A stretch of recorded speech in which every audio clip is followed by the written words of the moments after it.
Bismillahirrahmanirrahim. Assalamualaikum warahmatullahi wabarakatuh. Alhamdulillah, salatu wassalamu ala rasulillah wa ala alihi wa sahbihi wa mawalah. Wa qul ja'al haqqu wa zahaqal batil innal batila kana zahuqa. La yatakallamuna illa man adhina lahu rahman wa qala sawaba.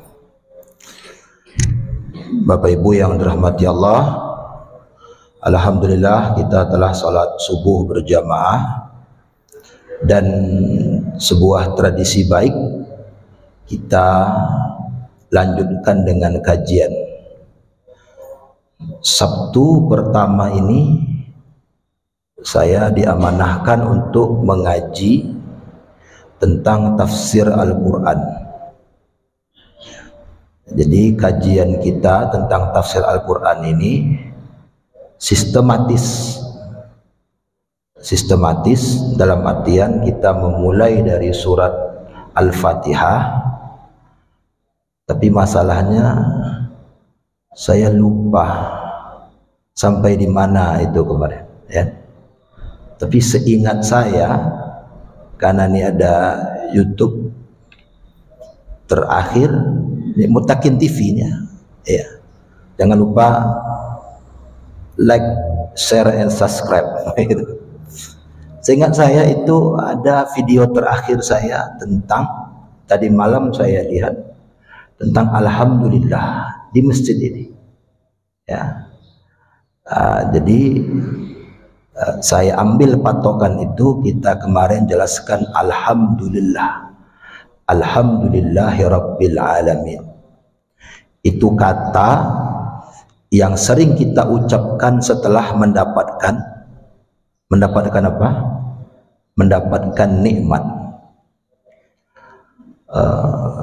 Rasulullah bersabda, yang mendapatkan nikmat dari Allah lalu mengucapkan Alhamdulillah, fama u'tiya ahsanu mimman ukhidha. Yang diberi oleh Allah pasti lebih baik daripada yang diambilnya. Jadi Bapak Ibu, kesehari-harian kita ini ada nikmat yang diambil oleh Allah, ada nikmat yang diberi. Ada sesuatu yang diambil oleh Allah dari kita, ada yang diberi oleh Allah. Tidak mungkin diberi saja tanpa diambil. Ada yang diambilnya dari kita, tapi ada yang diberinya. Nah, kalau kita mengucapkan Alhamdulillah, maka yang diberi itu lebih baik daripada yang diambilnya. Jadi penggantinya itu lebih baik. Itu Alhamdulillah, ya. Kita kemarin juga berkata Alhamdulillah itu adalah pujian kita kepada Allah. Jadi ternyata memuji Allah itu sangat singkat dengan ucapan Alhamdulillah. Cuman dua kata Alhamdulillah. Kalau ingin ditambah, tambahkan dua kata lagi, Alhamdulillahi Rabbil Alamin. Jadi cuma 4 kata memuji Allah yang maha, itu cuma 4 kata. Maka ulama berkata, kalau memuji Allah cuma 4 kata, memuji manusia jangan banyak-banyak, ya. Memuji manusia sampai 1 jam, kan? Memuji manusia, memuji anaknya, memuji suaminya, memuji istrinya, memuji bosnya, ya, memuji pekerjaannya, bahkan memuji dirinya, itu bisa sampai berjam-jam. Memuji Allah berapa jam? Alhamdulillah berapa jam itu? Cuman 1 menit tak sampai. Jadi kata ulama, kalau memuji Allah saja dengan kalimat Alhamdulillah 2 kata, memuji manusia jangan panjang-panjang, ya. Bahkan ada seorang ulama yang berkata bil isyarah, dengan isyarat cukup. Bagaimana itu orangnya? Sudah cukup, ya. Dengan isyarat saja sudah cukup, ya. Itulah hikmah dari alhamdulillah. Kita sudah terangkan ini kemarin. Kalau lupa, silahkan ditonton lagi YouTube Muttaqin TV, ya, kalau lupa, ya. Tidak mungkin saya terangkan lagi, ya. Itulah gunanya ada YouTube dalam setiap ceramah itu. Jadi kalau lupa penjelasannya bisa ditonton kembali, ya. Di akhir itu ada Rabbul Alamin. Seingat saya ini belum saya jelaskan. Jadi alhamdulillah Rabbul Alamin. Rabbul Alamin ini adalah penyebab dari alhamdulillah. Jadi seakan-akan kita memuji Allah. Orang kalau memuji itu kan ada sebabnya, ya kan? Kenapa dipuji si fulan? Karena dia begini. Kenapa dipuji si fulan? Karena dia ada pujian itu ada sebabnya. Ada penyebab yang mendatangkan pujian. Alhamdulillah, segala puji bagi Allah Rabbul Alamin. Artinya semua pujian kita kepada Allah itu ada karena satu penyebab, karena dia adalah Rabbul Alamin, yang sering kita terjemahkan dalam bahasa Indonesia dengan Tuhan semesta alam, Rabbul Alamin. Bapak Ibu yang dirahmati Allah, kita sering memanggil Allah dengan Rabb, ya Rabbi, ya Rabb. Kita lihat kata Rabb ini banyak dalam Al-Quran. Ada sekitar 839 kali. Jadi kata Rabb dengan berbagai macam derivasinya, Rabbi, Rabbukum, Rabbuna, atau dia berdiri sendiri Rabbun, itu ada berapa kali? 839 kali dalam Al-Quran ini. Dari Al-Fatihah sampai An-Nas, ulama menghitung ada 839 kali kata Rabb. Cukup banyak dalam Al-Quran, ya. Kalau Bapak Ibu tidak percaya, hitung aja sendiri nanti. Kalau tidak percaya, kan, apa benar ini? Itu yang lebih kok. Habis subuh aku, habis ceramah, itu yang lecek-lecek. Kalau yang berkata salah Ustaz, nanti telepon saya. Bukan Ustaz, bukan 839 kali. Nanti kontak saya. Tapi ulama mengatakan 839 kali. Apakah saya sudah menghitung? Saya belum pernah menghitungnya. Ini bukan pendapat saya, ini ulama yang sudah menghitungnya untuk kita. Ada kitab namanya Al-Mu'jamul Mufahras di Al-Fazil Quran. Sebuah kitab yang mempelajari kata-kata dalam Al-Quran. Kata ini jumlahnya sekian, kata ini dalam Quran jumlahnya sekian, kata ini ada dalam Quran sekian. Itu ada kitabnya. Saya punya di rumah. Jadi saya pun tidak menghitungnya, belum pernah menghitungnya. Apa yang hitung itu kan pusing gitu. Tapi itu sudah dihitungkan oleh ulama. Itu. Dan ternyata kita sudah bahas juga, kata yang paling banyak dalam Quran terulang itu adalah kata apa? Kata Allah. Jadi ternyata kata yang paling banyak dalam Quran itu, ternyata adalah kata Allah. Terulang dalam Quran sebanyak 2698 kali. Itu paling banyak. Kata Rabb berapa kali tadi? 839 kali. Nah, kenapa orang memanggil Tuhan dengan Rabb? Kata ulama, Rabb adalah perpaduan dari 4 sifat. Jadi kalau bapak ibu ingin dipanggil Rabb, orang ada gelarnya doktor, SH, SE, profesor, itu gelar biasa itu. Kalau ingin dipanggil gelar Rabb, itu kan keren itu. Rabb, Tuhan. Kalau ingin dapat gelar Rabb, harus punya 4 ini. Kalau gelar profesor itu ada, orang kalau mendapatkan gelar kan ada syarat-syaratnya. Kalau gelar SH harus lulus skripsi hukum gitu kan. Nah, kalau Rabb, ada gelar Rabb, itu Tuhan. Allah mendapatkan gelar Rabb. Kita beri kepada Allah itu gelar Rabb. Ya Rabbi, ya Rabb. Itu kata ulama adalah gelar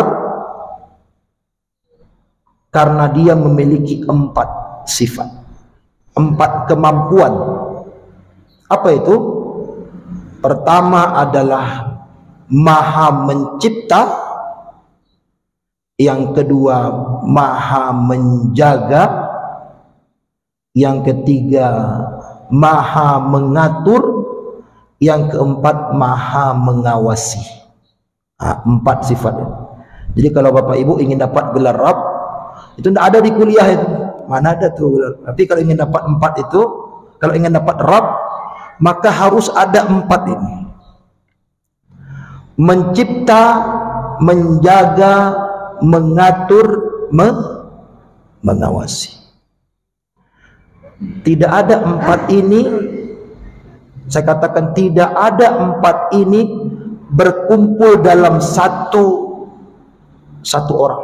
Tidak ada. Maka tidak ada manusia yang berhak disebut Rabb.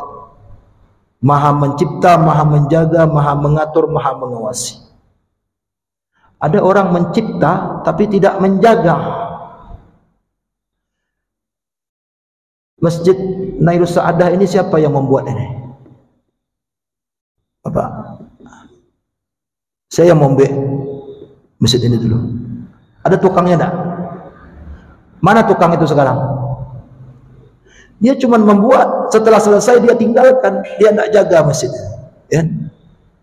Ada yang menjaganya, garin masjid. Mana garin masjid? Tanya, apa dia yang membuatnya? Antum membuat ini? Dia cuma menjaga, dia tidak membuat. Ya? Dia jaga. Ada yang mengaturnya. Siapa? Pengurus masjid. Mana pengurus masjid? Dia cuma atur, dia tidak buat, dia tidak jaga. Malam dia pulang ke rumah, yang tinggal garing. Ya. Jadi manusia itu kadang mencipta saja, tidak menjaga. Kadang menjaga saja, tidak mengatur. Kadang mengatur saja, tidak mengawasi. Jadi mencipta, menjaga, mengatur, mengawasi. 4 ini kalau bersatu disebut dengan apa? Dengan Rabb. Jadi ketika ibu bapak berdoa, ya Rabb, itu artinya tanamkan dalam diri kita, ya Allah yang menciptakanku, yang menjagaku, yang mengatur hidupku, yang mengawasi tingkah lakuku. Panjang kali Ustaz, panjang kali, maka sebut saja ya Rabb. Jadi kalau panjang-panjang, sebut ya Rabb. Jadi ketika kita memanggil Allah dengan ya Rabb, menanamkan dalam diri kita, ya Allah yang menciptakanku, yang menjagaku, yang mengatur hidupku, yang mengawasi tingkah lakuku. Panjang kan? Kalau panjang disingkat oleh Quran disebut dengan ya Rabb. Itu. Pertama mencipta. Mencipta itu disebut dengan Khalik. Khalik adalah Allah yang mencipta tanpa contoh. Ini pertama. Jadi beda ciptaan manusia dengan ciptaan Allah itu, manusia bisa membuat sesuatu tapi pakai contoh. Ya. Buat rumah, mana contohnya? Dicari di internet. Saya pengen pagarnya yang seperti ini. Saya pengen pintunya yang seperti ini. Saya pengen garasenya yang bantu rumah garasi ibu tua. Saya pengen dindingnya, jendelanya yang bentuk rumah yang di situ. Jadi tukang mencipta ada contoh. Ibu-ibu membuat kue ada contoh. Sering nonton TV dicatat. Nonton TV tentang membuat kue kan tuh dicatat bahan-bahannya. Ada contoh. Jadi manusia itu membuat sesuatu, menciptakan sesuatu itu pakai contoh. Allah mencipta tidak pakai contoh. Itu bedanya. Allah Al-Khaliq, Allah mencipta tidak pakai bantuan. Manusia mencipta pakai bantuan. Kalau tukang bekerja ada pekerjanya. Gaji tukang sekian, gaji pekerja sekian. Itu ada pekerja itu. Ada bantu, ada yang membantunya. Sedangkan Allah mencipta tidak membantu, tidak dibantu. Ya. Yang ketiga, Allah mencipta sesuatu dari tidak ada menjadi ada. Sedangkan manusia mencipta, membuat sesuatu dari ada menjadi ada. Itu tiga perbedaannya itu. Orang membuat dari ada menjadi ada. Masjid ini ada karena diadakan dari sesuatu yang ada. Ada batu, ada semen, ada cat, ada kayu, ada besi, ada pasir, ada air, ada kerikil. Diubah ada masjid. Jadi dari ada menjadi ada. Meja ini dicipta manusia penciptanya. Dari ada menjadi ada. Ada kayu, ada paku, ada cat, ada triplek. Diubah ada meja. Jadi manusia itu mencipta dari ada menjadi ada. Sedangkan Allah mencipta dari tidak ada menjadi ada. Tidak ada, simsalabim, ada. Itu yang disebut dengan Allah mencipta. Itu saja tidak bisa kita tandingi. Ya, sifat penciptanya saja sudah beda dengan sifat pencipta manusia. Allah mencipta, manusia mencipta, tapi berbeda. Itu saja tidak bisa kita tandingi. Apalagi masih tinggal yang tiga oleh. Jadi tidak ada yang bisa menyebut dirinya dengan Rabbun kecuali Allah Subhanahu wa taala. Itu Maha mencipta, Maha menjaga, dijaga oleh Allah. Kata Allah, Dia menjaga sesuatu sampai datang ajalnya. Jadi kalau yang dijaga oleh Allah itu tidak bisa hancur. Nabi Ibrahim dibakar, ternyata tidak terbakar oleh api. Siapa yang hebat? Bukan Ibrahim yang hebat, Allah menjaganya. Nabi Yunus dimakan oleh ikan paus, dalam perut ikan paus, tidak mati-mati. Hebat Yunus. Bukan Yunus yang hebat, Allah menjaganya. Nabi Muhammad ditanya oleh seorang perempuan Yahudi namanya Zainab bintil Haris, Nabi kamu itu suka makan apa? Lalu kata sahabat, Nabi paling suka makan paha kambing bagian depan. Maka dicarikanlah racun yang paling mematikan. Di Arab itu ada racun yang paling mematikan. Jangankan tertelan, tak kicok di ujung lidah saja mati orang tuanya. Dicarikan oleh wanita Yahudi yang bernama Zainab bintil Haris, itu racun yang paling mematikan. Ditaburi di atas, dimasakkan kambing guling, bagian paha bagian depannya, karena Nabi suka paha bagian depan, ditaburilah racun itu. Nah, karena yang ditaburi adalah paha bagian depan, serbuk racun itu juga mengenai serbuknya. mengenai kambing bagian lain.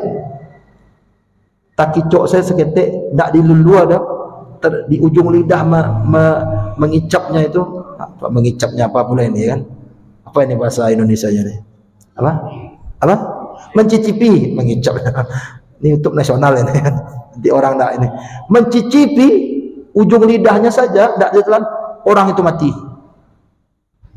Maka diberikanlah dipanggil di kambing bagian depan, terkena sedikit ke belakang, ke ekornya. Maka sudah ditelan oleh Nabi. Dia tahu itu racun, dah tertelan, dia ludahi lagi. Tak mati. Sahabat yang memakan bagian belakangnya yang terkena sedikit itu wafat, meninggal. Nabi sudah menelan bagian depan. Wah, hebat Nabi ini. Bukan Nabi yang hebat, Allah menjaganya. Jadi kalau ada orang tak mati, dia nyelantah, dia auto tak matinya, hebat orang enggak. Allah masih menjaganya. Karena Allah Al-Hafiz. Nah, Allah Maha menjaga. Pakai huruf ya, Al-Hafiz. Kalau manusia pakai huruf alif, Al-Hafiz. Ya beda. Kalau manusia Hafiz, panjang hanya. Kalau Allah Hafiz, panjang fa, pakai ya. Itu namanya kalimat superlatif namanya. Jadi kalau beri nama anak jangan salah-salah. Hafiz itu manusia. Kalau Hafiz itu Allah. Jadi kau tambah lo nama Allah ya. Hafiz, Allah menjaganya. Jadi kalau ada kita lihat kisah-kisah para nabi, dibakar tidak terbakar, dimakan paus tidak mati, diracun tidak mati, itu bahkan bukan karena mereka hebat, karena Allah masih menjaga mereka. Kalau Allah tidak menjaganya, nabi pun akan mati. Nabi Zakaria dikejar oleh orang Yahudi, mau dibunuh, ditolong oleh pohon. Kata pohon, Zakaria, masuk ke dalamku. Pohon itu membuka dirinya, masuk ke dalam sini, aku tolong. Masuk Zakaria, lalu pohon itu menutup. Tapi karena Allah tidak menjaganya, jadi ajalnya sudah selesai, sudah sampai, Allah sudah tidak menjaganya lagi. Yang menjaganya cuma pohon saja. Maka digergaji oleh orang Yahudi pohon itu, sehingga wafatlah Zakaria. Jadi itu bukan perkara hebat atau tidak hebat, Rasul atau tidak Rasul. Itu perkara Allah masih menjaga atau tidak. Yang masih dijaga oleh Allah, tidak ada seorang pun yang dapat melukainya. Yang tidak dijaga oleh Allah, tidak ada seorang pun yang dapat melindunginya. Itu Al-Hafiz. Allah yahfazu kulla syai'in ila ajaliha. Allah menjaga segala sesuatu sampai datang ajalnya. Itu Allah. Jadi Allah mencipta, Allah menjaga. Ada dua lagi ya. Bapak Ibu yang dirahmati Allah, kalau boleh saya tambahkan sebagai catatan kaki, racun yang dimakan oleh Rasulullah ini tak berdampak pada dirinya. 4 tahun kemudian barulah terasa. Coba bayangkan, racun yang mematikan, yang orang cicip sedikit saja mati, Nabi memakannya, itu tidak mati. 4 tahun kemudian baru Rasulullah sakit sekitar 13 hari. Coba kita lihat, Nabi itu kan tidak pernah sakit, hidupnya sehat ya. Nabi itu dikisahkan dalam kitab-kitab sirah nabawiyah, perutnya itu sama rata dengan dadanya. Kalau perut ya Pak, tak gadang, ambo gadang loh. Rasulullah itu perutnya digambarkan, badannya itu perutnya sama rata dengan dadanya. Kenapa? Karena dia adalah orang yang menjaga makanannya. dia tidak makan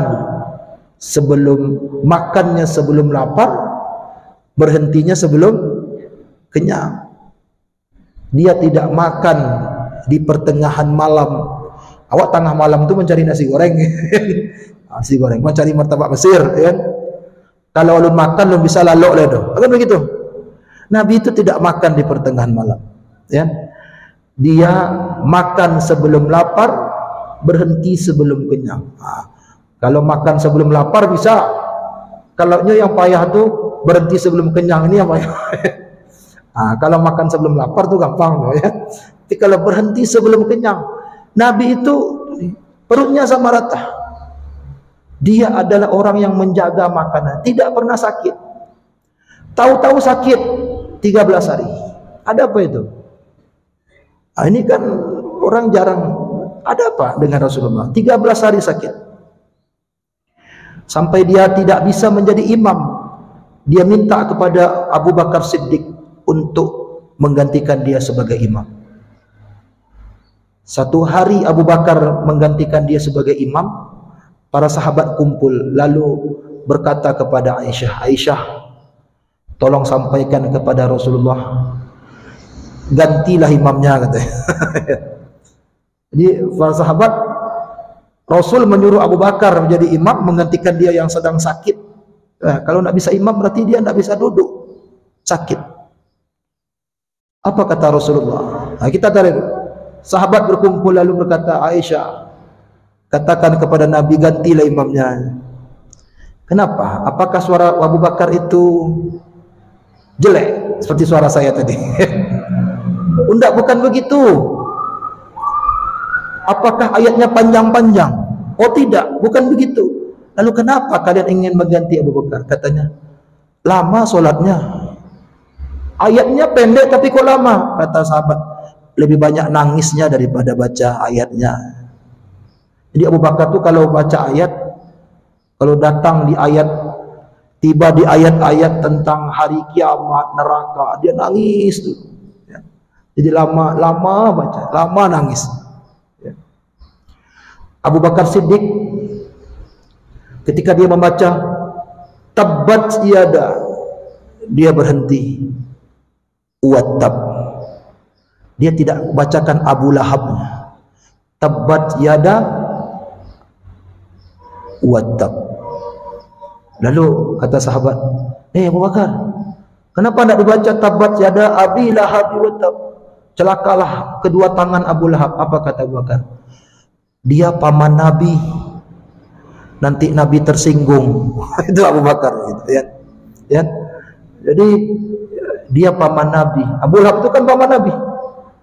Nanti Nabi tersinggung. Begitu akhlak Abu Bakar kepada Rasulullah.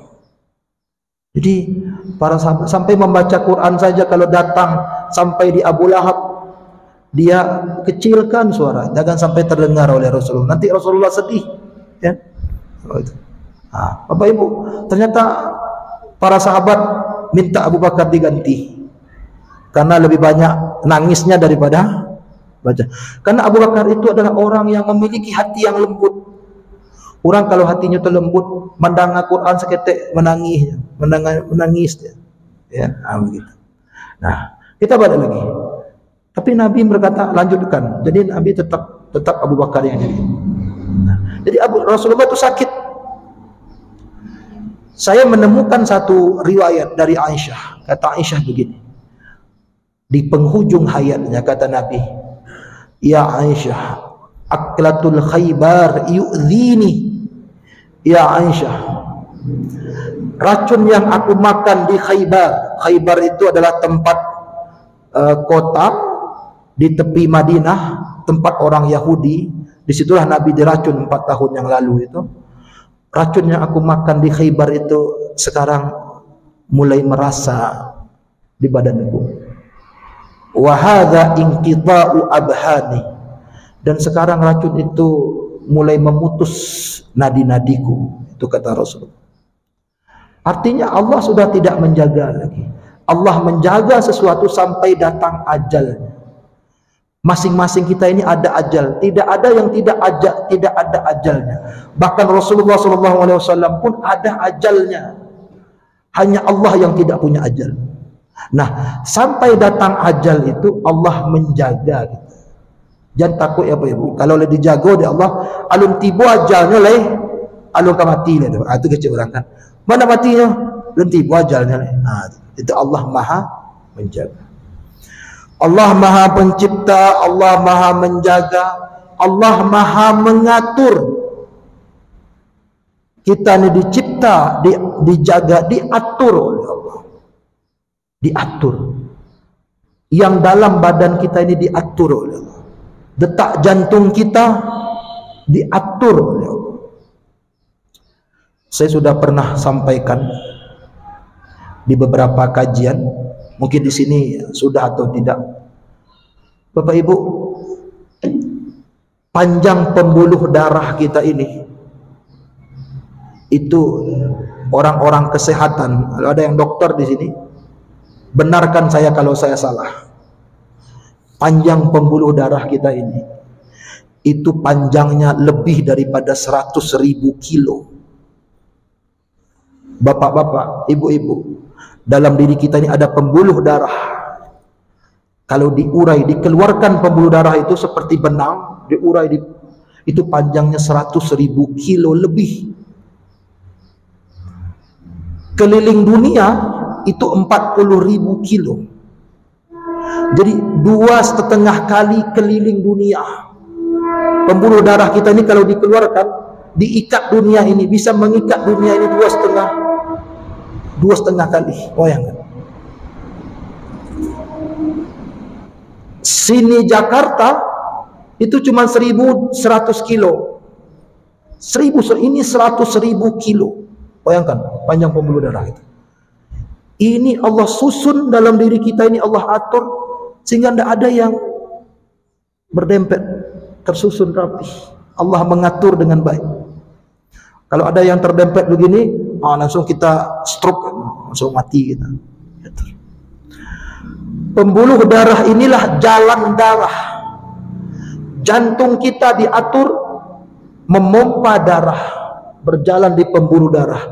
Satu hari menempuh perjalanan, dalam sains dikatakan 19.000 kilo satu hari. Jadi darah ibu, darah bapak itu berjalan di pembuluh darah itu, sehari itu darah itu berjalan 19.000 kilo. Kita berjalan dari sini ke pasar Lubuk Buaya saja cuma 1 kilo, capek gitu. Darah kita itu berjalan 19.000 kilo satu hari, dipompa oleh jantung. Berarti 19 kali bolak-balik Padang Jakarta satu hari. Jantung. Dan tidak berhenti. Kalau dia capek, nyopane, minta berhenti. Istirahat sebentar dulu, agak 1 menit. Nanti malam kita takziah. Nanti dia mau kita takziah ke rumah si anu.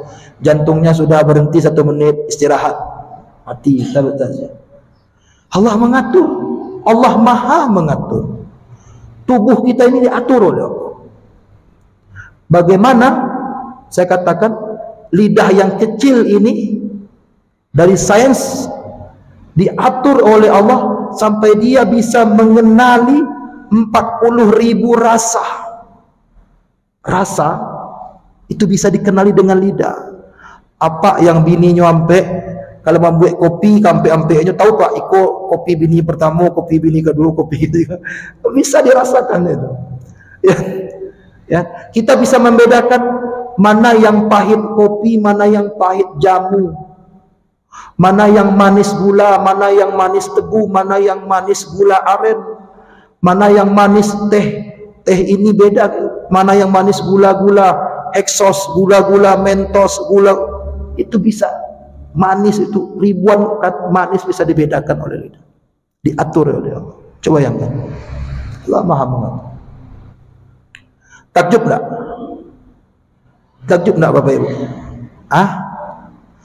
Kalau Bapak Ibu takjub dengan Allah mengatur ke manusia kita, mengatur alam raya, lebih dahsyat lagi. Bumi kita ini bergerak mengelilingi matahari dengan kecepatan 1.600 kilo per jam. Coba ya. Jadi kita berada di sebuah mobil besar yang bergerak dengan kecepatan 1.600 sekian, 1.600 kilo per jam. Motor saja, mobil saja, mobil yang cepat ini itu paling kecepatannya cuma 70 kilo. Kereta api itu kecepatannya cuma 60 kilo. Saya tahu, karena pas kereta api jalan saya pernah memacu mobil saya dengan kereta api. Oh, 60 kilo. Ini 1.600 kilo per jam. Coba bayangkan. Dia terasa sedang menggarik gini. Dia terasa enggak? Apa-apa dia terasa? Mabuk enggak Pak adanya? Oto awak ada di bumi, oto bumi ku sedang kancang 1.600 kilo. Dia mabuk, ada yang mabuk. Wah, mabuk ni cepat sekali bergerak. Enggak terasa. Karena Allah mengaturnya dengan baik. Tidak berhenti. Ya. Tidak berhenti. Makanya ada pergantian bulan. Bumi bergerak terus 1.000. Kalau berhenti, sedihlah kita yang PNS ini. Tidak ada tanggal 1. Ya. Ya. Kalau berhenti dia sekarang bumi bergerak. Tanggal berapa sekarang ini? Tanggal 3. Oh, tanggal 3 terus 1 tahun. Tidak terima gaji. Tanggal 1 ada lagi. Ya. Dia berputar terus. Ritmenya. Coba lihat. Kereta api itu saja. Kadang merem dia. Sampai di situ dia rem nanti. Mobil itu rem aja. Bumi ini bergerak dengan ritme yang seimbang. Tidak pernah lebih, tidak pernah kurang terus. Itu ada yang mengatur. Allah yang mengatur. Ya. Itu. Nah Bapak Ibu rahmatullah, itu Allah yang maha mengatur. Kita Bapak Ibu, pernah enggak Bapak Ibu memacik piring jatuh? Pernah enggak? Atau pegang gelas jatuh? Pecah ke bawah, ya kan? Bisa Bapak Ibu mengatur pecahan kaca itu? Ini ada gelas jatuh, pecah. Bisa diatur pecahannya. Kamu 5 pecahan ke situ, 6 pecahan, enggak. Manusia, jangankan mengatur alam raya, mengatur pecahan kaca yang jatuh saja dia tidak mampu. Allah, jangankan mengatur pecahan kaca, mengatur alam raya dia mampu. Polisi, ya, kalau tidak ada lampu merah tidak bisa mengatur. Jadi manusia mengatur pakai alat namanya lampu merah. Saya pernah terjebak macet di simpang Presiden karena lampu merahnya mati. Hampir 1 jam mobil saya di tengah Presiden. Karena yang ke situ ini ya ke sini, akhirnya berkumpul di tengah semua. Macet. 1 jam di tengah-tengah. Jadi kalau lampu merah mati, selesai. Jadi manusia bisa mengatur, itu pun pakai alat. Ada alat yang dia gunakan. Nah Allah mengatur alam raya tanpa alat. Itu disebut dengan Al-Hafiz. Allah yang maha mengatur. Baru Allah maha mencipta, Allah maha menjaga, Allah maha mengatur, Allah maha mengawasi. Diawasi oleh Allah. Tidak ada satu perbuatan pun yang tidak dilihat oleh Allah. Allah mengawasi. Yang nampak Allah tahu, yang rahasia Allah tahu, yang rahasia di balik rahasia Allah tahu. Tentu. Yang nampak, ucapan saya ini nampak, terdengar, Allah tahu. Ibu bapak mendengar ucapan saya, Allah pun mendengar. Allah mengatur, Allah mengawasi, dia tahu. Dan dia mengawasi, dia tahu yang jelas, dia tahu yang rahasia, dia tahu. Pak Ibu tahu enggak apa yang saya pikirkan sekarang? Tahu enggak? Enggak tahu ya? Tapi Allah tahu. Yang saya pikirkan sekarang ini hari sudah terang. Allah tahu, dia mengawasi yang nampak, yang rahasia. Kata ulama, dan yang rahasia di balik rahasia. Ini sudah sering saya katakan. Rahasia di balik rahasia, Allah tahu. Apa itu? Saya kasih contoh. Bapak masih ingat enggak apa yang Bapak pikirkan 5 tahun yang lalu? Masih ingat enggak? Tanggal berapa sekarang? 3. Apa yang Bapak pikirkan tanggal 3 Mei tahun 2020? Masih ingat? Dah lupa. Kita yang punya rahasia saja sudah lupa. Itu artinya rahasia di balik rahasia. Tapi Allah tidak lupa, Allah tahu. Itu artinya Allah mengawasi kita. Bahkan kejadian yang kita rahasiakan, yang kita sudah lupa pun, Allah tidak lupa. Itulah Allah yang maha mengawasi. Jadi 4. Allah mencipta, Allah menjaga, Allah mengatur, Allah mengawasi. Yang keempat ini kalau digabung menjadi Rabb. Rabbul Alamin. Allah mencipta alam, Allah menjaga alam, Allah mengatur alam, Allah mengawasi alam. Maka kita sebut dengan Rabbul Alamin. Nah, ini dia tafsiran dari Rabbul Alamin. Allahu a'lam. Baik, ini saja. Ada yang mau bertanya? Tidak ada ya? Saya kira sudah jelas itu. Terima kasih. Semoga bermanfaat. Aku qouli hadza, a'lafu minkum. Assalamualaikum warahmatullahi wabarakatuh.